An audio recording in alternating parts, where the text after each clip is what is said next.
I wanted to share a few things with you this morning, and I'm going to start back in August of 2016.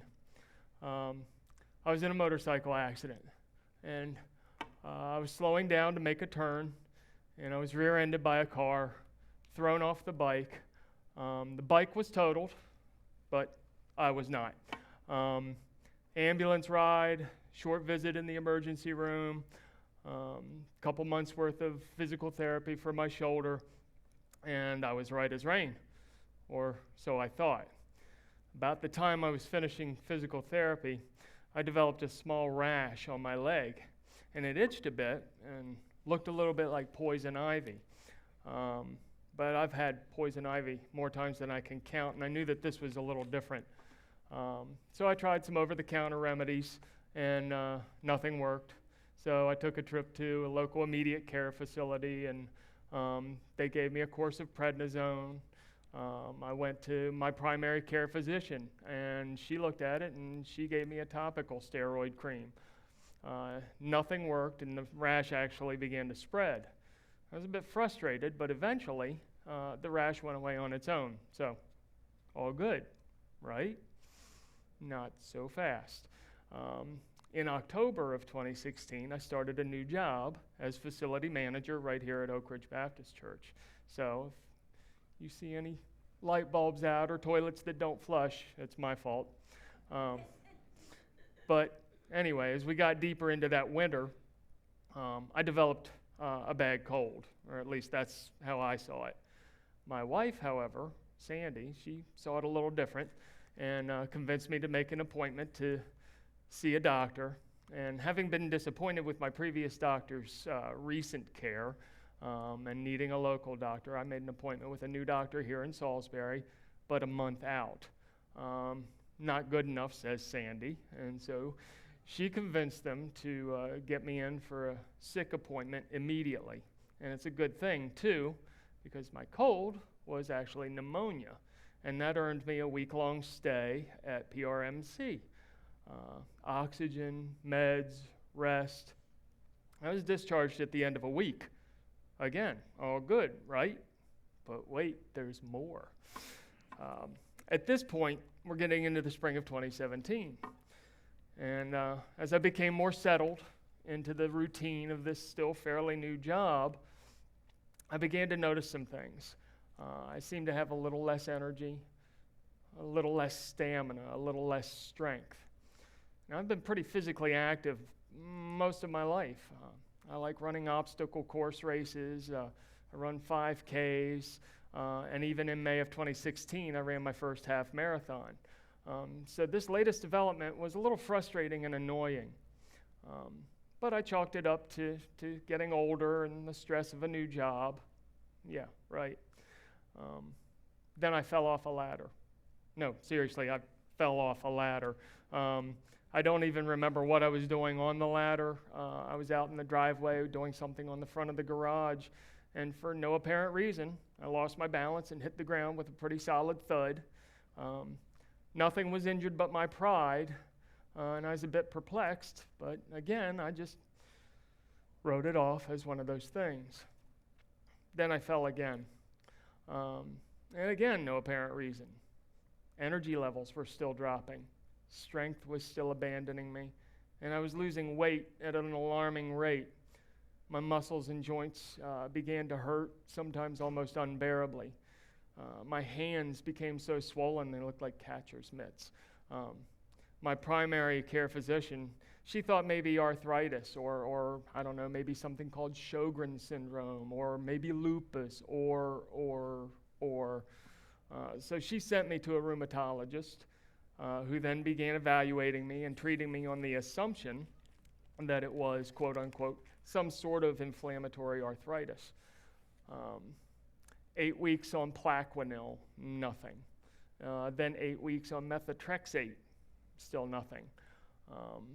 Meanwhile, I had another fall. This time, I couldn't get up off the floor on my own.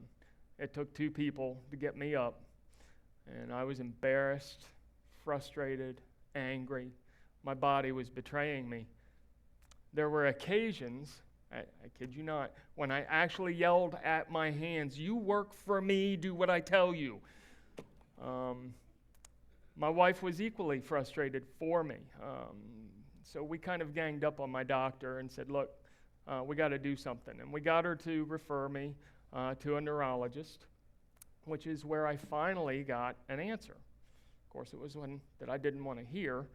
He told me that he was pretty sure it was something called inclusion body myositis, and probably not ALS. And I said, "Well, gee, thanks for that." So I asked, what on earth is inclusion body myositis? Well, it's an incurable autoimmune disease with no effective treatment. It affects the muscles, the skin, the joints, pretty much all of the body. I can expect to be on a walker in 5 years and in a wheelchair in 10. Yay me.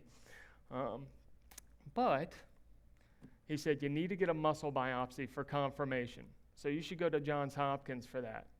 So, okay. My doctor does some calling, and she finds out that Hopkins has the Myositis Center. She gets me in to the Myositis Center inside a month. First visit, the doctor says she doesn't think it's inclusion body myositis, and she orders tons of tests. Meanwhile, though, I continue to dwindle away. By the end of December 2018, I could barely walk without being out of breath. Just talking tired me. I could barely eat because swallowing had actually become quite difficult. At the follow-up evaluation I had on December 28th at Hopkins, the doctor says, "Okay, that's it, we need to admit you."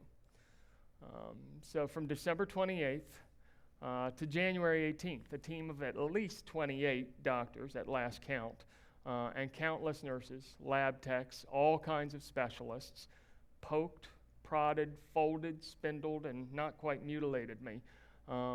My heart rate went from alarmingly high to alarmingly low.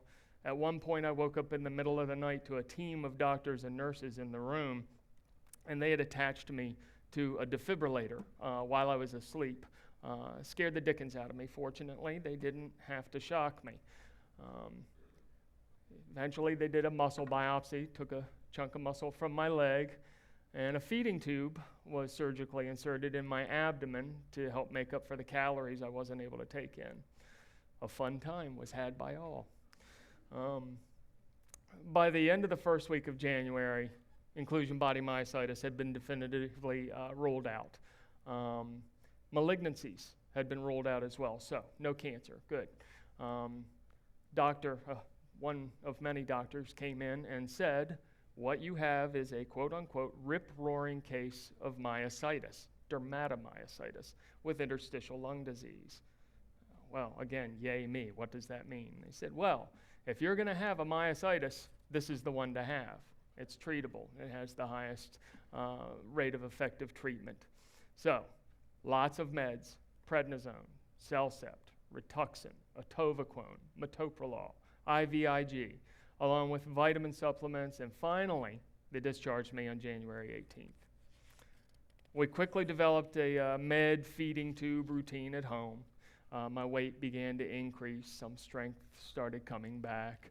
Breathing became a little less labored. I was on the road to recovery. Slow down, cowpoke. February 27th.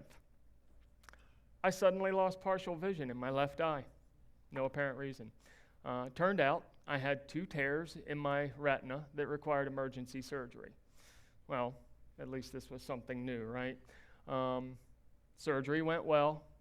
I had to keep my head down for a time as part of the recovery, but my eye healed well, or had it. On Peace One Day, many of you participated, as I sat in an office working on a stubborn paper shredder, I began to lose vision in my left eye again. By the end of the day, it was gone altogether. Another surgical repair. All looked good. My eye had healed nicely. And on the day of my final follow-up at that doctor's, as I sat down in the chair in the waiting room, it happened again. Same eye. This time I was referred to Hopkins. Good place to be. Another surgery. Removal of a lot of scar tissue. And my eye is again healing nicely. so far. I will have to have at least one more surgery to remove the cataract that's forming as a result of the other surgeries. And this is where I am today. So that's a lot, right? Enough, right? I hope so, but maybe not. Through all of this, I've been reminded that I am not in control. God is.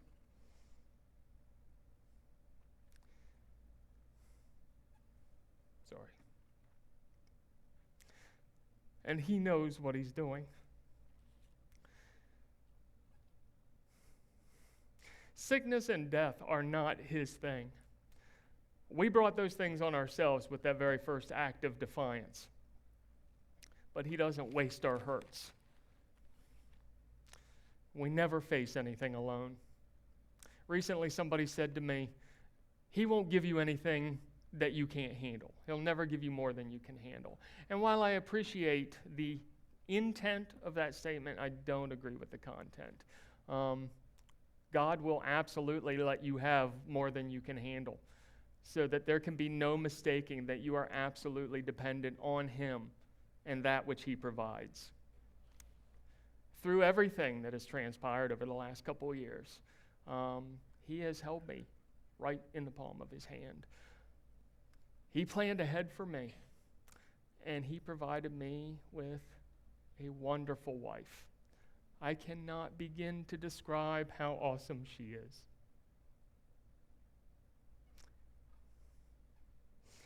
And how much I love and appreciate her.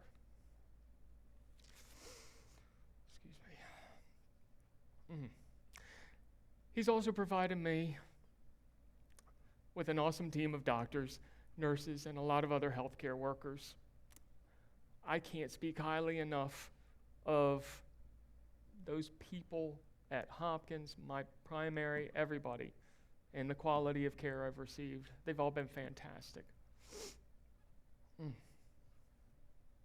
Sorry.